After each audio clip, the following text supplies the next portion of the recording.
Baghdad کے مشہور شراب خانے کے دروازے پر دستک ہوئی۔ جی میرے معزز و محترم سامعین کرام، آپ کہانی کی شروعات دیکھ کر حیران ہو گئے ہوں گے کہ مورل ٹی وی اردو کے پلیٹ فارم پر شراب خانے کا کیا تذکرہ، لیکن یہ ایک بڑا نصیحت آموز واقعہ ہے جس سے ہمیں ادب کی قدر و منزلت اور اہمیت کا اندازہ ہوتا ہے۔ حکم ماننے کا درجہ الگ ہے، لیکن ادب کی فضیلت اور ہے۔ شاعر مشرق علامہ محمد اقبال نے ادب ہی کے بارے میں کہا تھا، خاموش ہے دل بھری محفل میں چلانا نہیں اچھا، خاموش ہے دل بھری محفل میں چلانا نہیں اچھا، ادب پہلا کرینہ ہے محبت کے کرینوں میں۔ بندگی میں سر جھکتے ہیں لیکن ادب میں دل جھکتا ہے۔ اگر ہماری زندگیوں میں ادب نہیں تو شاید ہماری عبادات بھی کسی شمار میں نہ ہوگی۔ اس مختصر سی تمہید کے بعد اب چلتے ہیں اس حقیقی واقعے کی طرف جس نے ہمارے سامنے ادب کی بہت سی جہتیں روشناس کی ہے۔ بغداد کے مشہور شراب خانے کے دروازے پر دستک ہوئی۔ شراب خانے کے مالک نے نشے میں دھت ننگے پاؤں لڑکھڑاتے ہوئے دروازہ کھولا تو اس کے سامنے سادہ لباس میں ایک پروقار شخص کھڑا تھا۔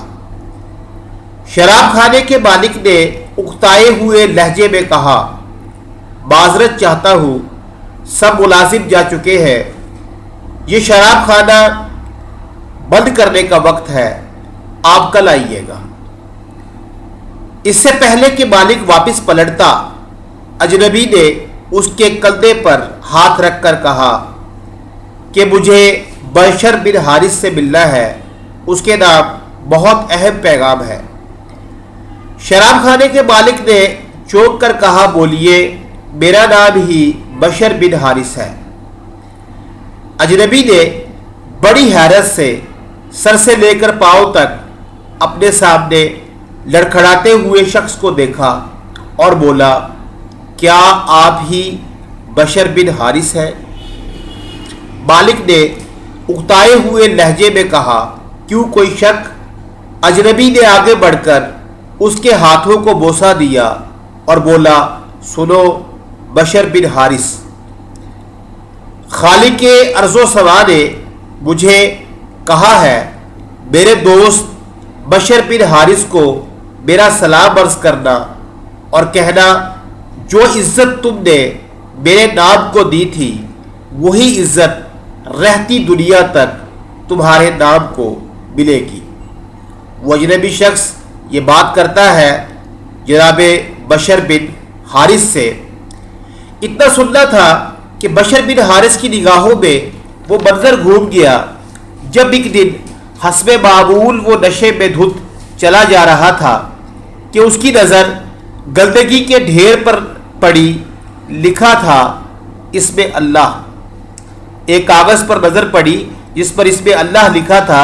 بشر نے کاغذ کو بڑے احترام سے چوما، صاف کر کے خوشبو لگائی اور پاک جگہ پر رکھ دیا اور کہا، اے مالک، اے عرش عظیم کے مالک، یہ جگہ تو بشر کا مقام ہے، تمہارا نہیں۔ بشر حافی رحمۃ اللہ علیہ یہی سے بشر بن حارث بشر حافی بن گئے۔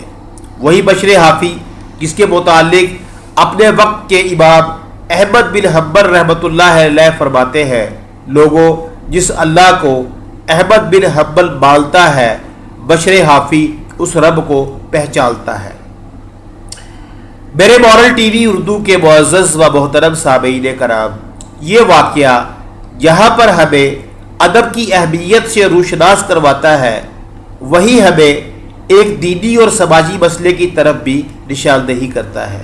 فی زمانہ آپ جانتے ہیں کہ مختلف جگہوں پر اخبارات کے اوراق یا پینافلیکسز کے اوپر اللہ رب العزت کے نام اور سرکار دو عالم صلی اللہ علیہ وسلم کے اسماء مبارکہ لکھے جاتے ہیں اور پھر انہیں بے دردی سے پھینک دیا جاتا ہے۔ ہمیں یہ شعور اجاگر کرنے کی ضرورت ہے کہ اس ماہ مقدسہ کا ایک ادب اور احترام ہے، انہیں ضائع کرنے کے بجائے کسی طریقے سے محفوظ یا دفن کر دینا چاہیے۔ اس مقصد کے لیے مختلف NGOs یا گورنمنٹ کی سرپرستی میں بہت سا کام ہونے کی ضرورت ہے۔ آپ انفرادی طور پر اپنی سطح پر کوشش کریں کہ کہیں اخبار یا کاغذ پر اللہ رب العزت یا نبی پاک صلی اللہ علیہ وسلم کا نام کسی ٹکڑے پر آپ کو نظر آئے تو اسے کسی پاک جگہ پر رکھ دیں۔ کیا خبر اسی قدر و منزلت اور ادب شناسی پر باری تعالیٰ ہمیں اپنے نیک اور مقربین بندوں میں شامل فرما لے۔ میرے معزز و محترم سامعین کرام، مندرجہ والا واقعہ جو حضرت بشر حافی رحمۃ اللہ تعالی علیہ سے منسوب ہے، یہ واقعہ طبقات صوفیہ کشف المجوب میں درج ہے۔ گفتگو کے آخر میں حرف دعا بلند کروں گا کہ باری تعالیٰ ہمیں اپنے نیک بندوں میں شامل فرما لے اور ہمیں اپنا اور اپنے محبوب کریم نبی محتشم سرکار دو عالم صلی اللہ تعالی علیہ وآلہ وسلم کا ادب صحیح معنوں میں کرنے کی توفیق عطا فرما دے۔ آپ بھی بولیے آمین ثم آمین۔ گفتگو پسند آئی ہو تو چینل کو لائک اور سبسکرائب لازمی کیجیے گا۔